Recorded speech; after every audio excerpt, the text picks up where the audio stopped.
नमस्कार साथियों, मैं संजय नामदेव। स्वागत है आपका एक बार फिर हमारे चैनल पर। आज हम पढ़ने जा रहे हैं question bank class 10th science इकाई 14 ऊर्जा के स्रोत। इसके पहले के पार्टों को भी साथियों हमने हमारे चैनल प्ले स्टोर पर बताने का प्रयास किया है, जैसे आप हमारे चैनल की प्ले स्टोर जाकर देख सकते हैं। और अगर यदि आप चैनल पर नए हैं तो हमारे चैनल को सब्सक्राइब कीजिए, लाइक कीजिए, दोस्तों के साथ शेयर कीजिए। हमारे चैनल पर आपको हिंदी, विज्ञान, गणित, संस्कृत, सामाजिक विज्ञान सभी के प्रश्न बैंक के महत्वपूर्ण प्रश्नों को हमने चर्चा के माध्यम से बताने का प्रयास किया है, जिन्हें आप जरूर देखें। तो अध्याय 14 जो हमारा है ऊर्जा के स्रोत, ब्लूप्रिंट के अनुसार इस पार्ट में 3 अंक के प्रश्न पूछे जाएंगे। मतलब 3 अंक का केवल एक ही प्रश्न यहाँ से पूछा जाना है।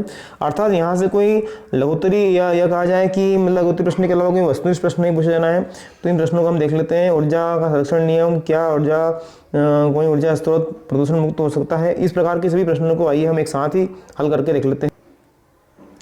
तो ऊर्जा संरक्षण का नियम, पहला प्रश्न हमारा, किसी विलगित नियम की कुल ऊर्जा का मान रहता है तथा विलगित निकाय की कुल ऊर्जा सुरक्षित रहती है। ऊर्जा को न तो बनाया जा सकता है, ना ही नष्ट किया जा सकता है। ऊर्जा को केवल एक रूप से दूसरे रूप में परिवर्तित किया जा सकता है। यही ऊर्जा संरक्षण का नियम कहलाता है। क्या कोई ऊर्जा स्रोत प्रदूषण मुक्त हो सकता है अथवा क्यों नहीं? और नहीं, क्योंकि हम कहेंगे कि प्रदूषण मुक्त नहीं हो सकता, क्योंकि कोई भी ऊर्जा स्रोत पूर्ण रूप से प्रदूषण मुक्त नहीं हो सकता, चाहे ऊर्जा स्रोत कितना ही विकसित क्यों ना हो।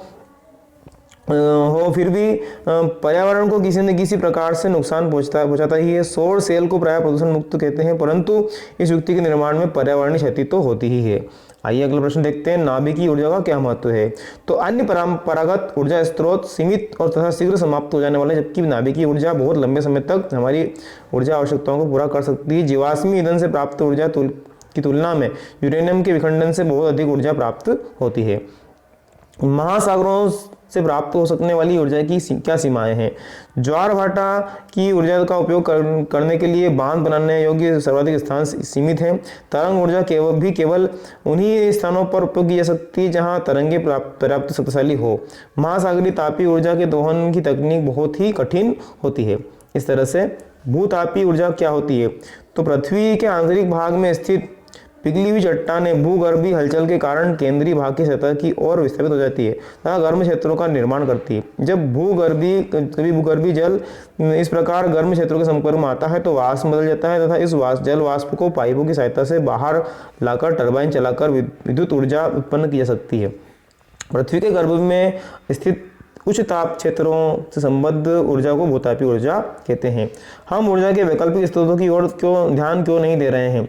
हमारे जीवन के लिए ऊर्जा का प्रयोग आवश्यक है। खाना पकाने, बिजली उत्पन्न करने, कारखानों को चलाने और वाहनों आदि के लिए ऊर्जा की आवश्यकता होती है, जिसे अधिकतर हम ईंधनों और बिजली से प्राप्त करते हैं। पृथ्वी में संचित कोयला, पेट्रोलियम लंबे समय तक हमारी आवश्यकताओं को पूरा करते हैं।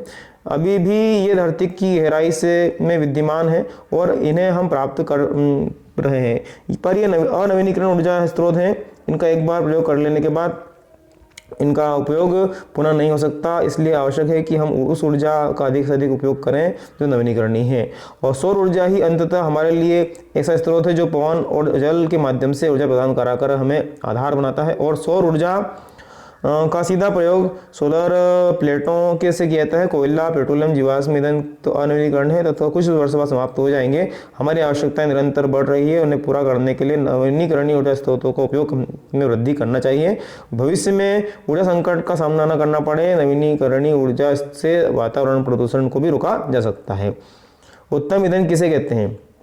उत्तम ईंधन के निम्नलिखित लक्षण है। पहला है, ईंधन का कैलोरी मान अधिक होना चाहिए, मध्यम ज्वलन ताप होना चाहिए, आसानी से उपलब्ध हो, दहन के पश्चात हानिकारक गैसों व धुआं नहीं उत्पन्न हो, दहन के पश्चात ठोस अवशेष न छोड़ता हो, यह सस्ता हो, रखरखाव आसान हो।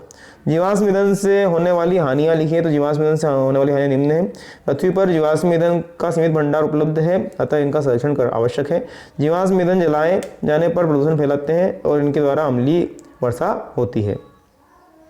इस तरह से साथियों आज के भाग में इतना ही। अगले भाग के लिए हम बहुत जल्दी आपसे मिलेंगे, अध्याय 15 हमारा पर्यावरण लेकर।